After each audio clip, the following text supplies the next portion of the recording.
Hello there. So there's lots of interesting things going on in the world, and yeah, it feels all a bit like a chess game. Um Recently, we've seen the Romanian elections, and the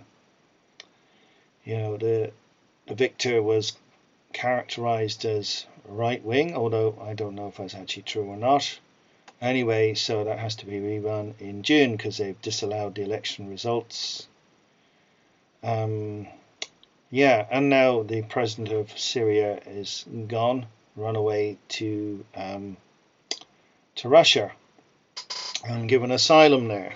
So a massive change in the Middle East, which also includes an invasion of southern Syria by Israel, which has been very quietly sort of covered up. Although there is acknowledgement that they've destroyed um, what they're calling a serious stockpile of weapons. Um, well, look, any government, any country that has an army will have a stockpile of weapons with which to defend itself. But anyway, I guess the Israelis have taken advantage of the chaos to just storm in there and just create as much destruction as possible and grab huge amounts of territory for themselves. So that's all very chaotic. You've got these jihadi um, sort of army, which is now being sort of whitewashed and recast as sort of moderate Islamists as opposed to terrorists, which they were 2 weeks ago. The HTS were terrorists, and now they're not anymore. Amazing. So yeah, it's all part of this big, huge chess game going on, which has got many different aspects to it. One of them being war, and war is not just about um, sort of trying to defeat your enemies. It's about resources as well. A lot of it's about stealing resources. Not everyone will be aware that there's huge amounts of oil and gas in Syria, and the Americans want this. The Israelis want access to this too, and the Russians obviously have been wanting to prevent that from happening, and so have the Iranians.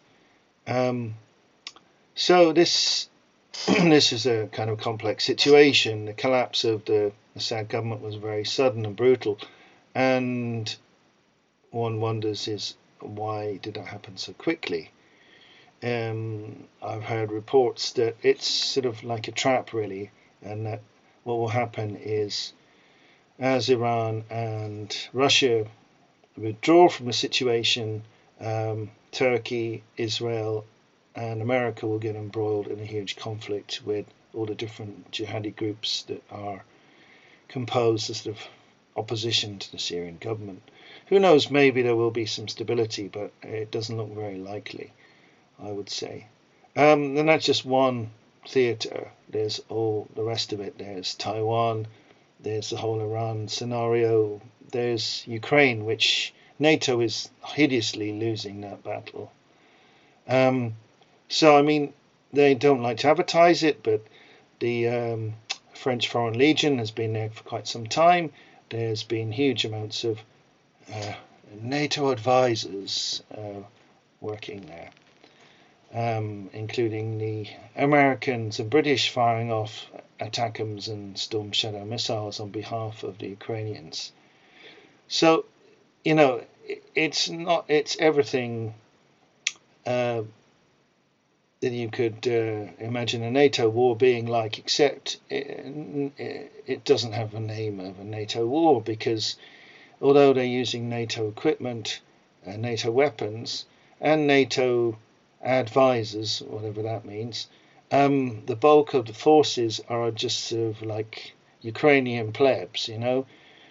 Joe Biden's, oh, well, look, 25-year-olds are getting massacred, so send in the 18-year-olds, just send all your young to go off and die in our war. As um, send another 500,000 people to get killed. Should no problem.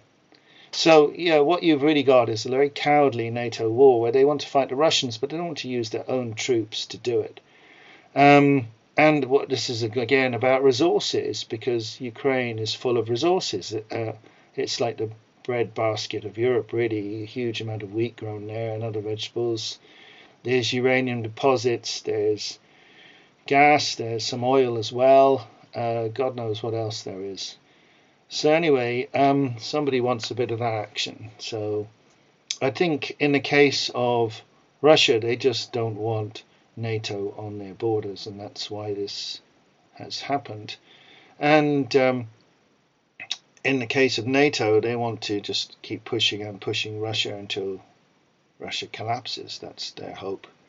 And they want to put nuclear missiles into Ukraine so that they can destroy Russia nice and quickly without having to launch anything from the United States. I mean, the whole idea of a nuclear war is just absurd and insane. And, how are these people allowed to be in office who actually think nuclear war could actually ever be a good thing or even something that's viable? So that's just only one of these things that's going on, sort of the war situation. It's possible the whole Taiwan thing could kick off. I hope not. Again, that's sort of America muscling in on China's territory and then trying to make it look as if China is the bad guy here. And then there's the whole economic thing. It's all tied in with China, of course, because you've got massive inflation in the States and throughout Europe.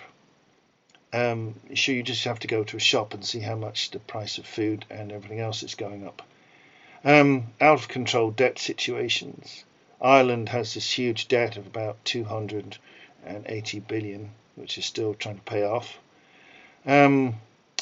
Was it Britain is a total basket case? America is like becoming more and more of a basket case. Japan is, I think, the most indebted country in the world now. Absolute chaos, disaster. Their currency is collapsing. So you've got out of control debt basically all over the world, and purchasing power is diminishing. People are seeing that, and so what do people do when they know that $100 or 100 whatever is going to buy you less in a month's time? What do? You spend the money now. So the incentive to save is not there. So you think, I can buy some physical goods, I can buy stuff that I can use that's useful, buy it now instead of saving the money, because the money is going to be worth less and less as time passes. And when that starts to happen, you start to get really bad problems. You start to get hyperinflation, where the velocity of money increases. Everyone's just buying things as quickly as they can, because they know the value is going down, and it just makes the problem even worse. It just gets spiraling out of control very quickly. So what we have is possible financial collapse or financial reset, because what's happening is a wealth transfer. Rent is going up, the cost of everything's going up, and so companies are more than compensating for inflation with price rises. They're fleecing people. They're just extracting the Michael, as the saying goes. And so there's a huge wealth transfer from the poor and the middle class to the ultra rich, and that's just accelerating even worse, which is making ordinary people angry. But not a lot's happening about that, apart from maybe some swings in the elections. So if there's a left-wing government, people are annoyed and they vote right-wing, and if there's a right-wing government, they're annoyed and so they vote left-wing. So it's just picking the opposite side of the fence, really, and they're not really going to change anything or do anything spectacular that's going to solve the problems in most cases. So this whole situation continues to play out. There's a few risky gambits. As I say, it's a bit of a chess game, but the whole financial system just limps on and on and on until there's a crisis of confidence, to the point that it just can't be sustained anymore. And the ultra rich are just trying to suck as much out of ordinary people out of the poor until there's nothing left to be extracted. At which point they'll just pull the lever and we'll have a full-on official recession at that point. They wait until they don't think there's really anything left to be extracted from the poor of any particular country. But I mean, most likely what's going to happen, it'll either be triggered by the United States deliberately, or it's be like the collapse of Japan or Italy or Germany that will precipitate this, because a lot of the EU is in a really bad shape. If there was a complete collapse in Japan, that would trigger like a world economic collapse, I think, and that looks to me to be like the most likely country to collapse in the near future, unfortunately, because their economy is in a total shambles at the moment. Although there's others who are struggling too. Germany is in a really bad way, as is Britain.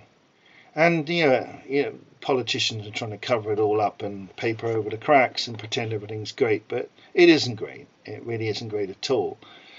So there's all these different areas of this geopolitical chess match going on, and it's probably going to end up with a kind of a collapse, which I mean I predicted this was going to happen a long time ago. We're already in a recession. It's not officially regarded as a recession yet, but we've been in a recession for over a year, I'd say. And all this warring is sort of like a proxy war that's actually really already is like a major war, but it's being fought not directly between Russia and China and America. It's being fought on their behalf, mostly by proxies. So we've got like basically a covert war and a covert economic collapse, because it's not being like openly discussed. It's all sort of half hidden. But in both these scenarios, who loses the most? It's the poor. It's always the same. It's always the poor, the public, that foots the bill for the cost of the war, foots the bill for building after the war, and foots the bill in terms of deaths, in terms of who goes off and gets killed in a war. It's always the poor, isn't it? And when it comes to like the economic privations, it's not like some billionaire guy living in Ballsbridge or Mayfair or Central Park who's going to bear the costs. No, they'll be bailed out by all these bondholders and big stockholders. They'll get a bailout quietly from the government. It'll be you and me and ordinary people who will actually have to pay more and more and more in taxes, because they say, oh yeah, we have to save such and such, we can't let this happen. Give us more money, give us more taxes to save the economy. But really what they're doing, they're already crashing the economy at the moment, and they're going to crash it like super hard, and then expect you and me and all the plebs of the world to pay for it to be fixed, But that won't actually be fixed. What it'll do, it'll just be a massive steal again. More stealing of resources, stealing of what ordinary people have, and even bigger wealth transfer. I suppose there could always be some kind of revolution or something, or there's some chance that certain people will try and prevent this from happening, and sort of try and reorganize the world into sort of like a sort of a more of a fair and sort of multipolar world, where based more on opportunities rather than stealing people's wealth and murdering them, which seems to be like the model of the last 100 years, and it's definitely been that. And you could say historically it has always been that. There's a few examples of real democracy and sort of attempts to have a fair society, but they usually get squashed and replaced with the rape and pillage model, where you just take people's resources at the point of a gun, or you just put them into a forever debt trap where they can't get out of. So yeah, this is really a geopolitical game between those who want to continue with more rape and pillage of the world population and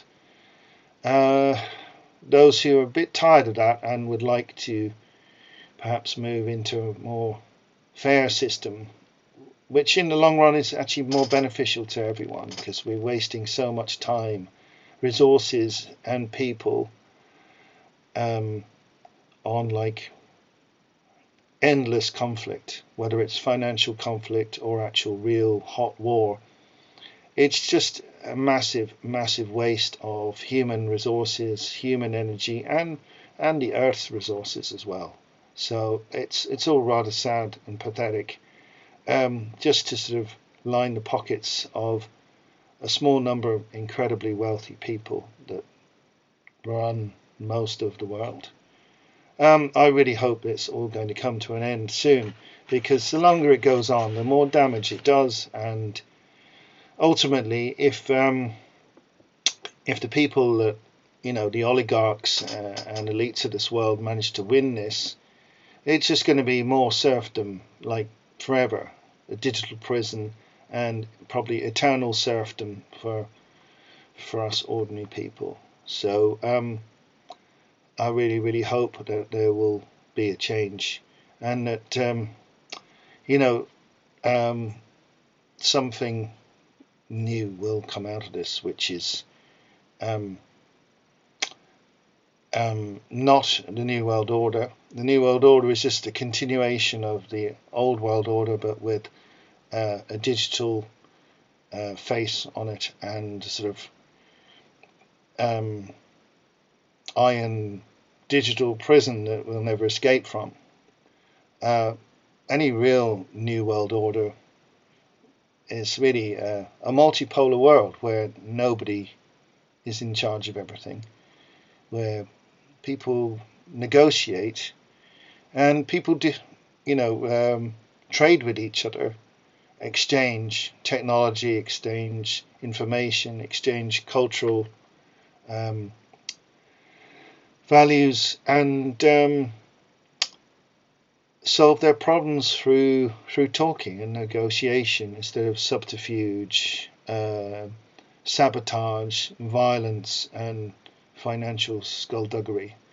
It's incredibly juvenile, and we've been living like this for thousands of years. It's about time we grew up and stopped doing this bullshit. But we'll just have to wait and see how it all plays out. That's it for now. Bye bye. Thanks for watching.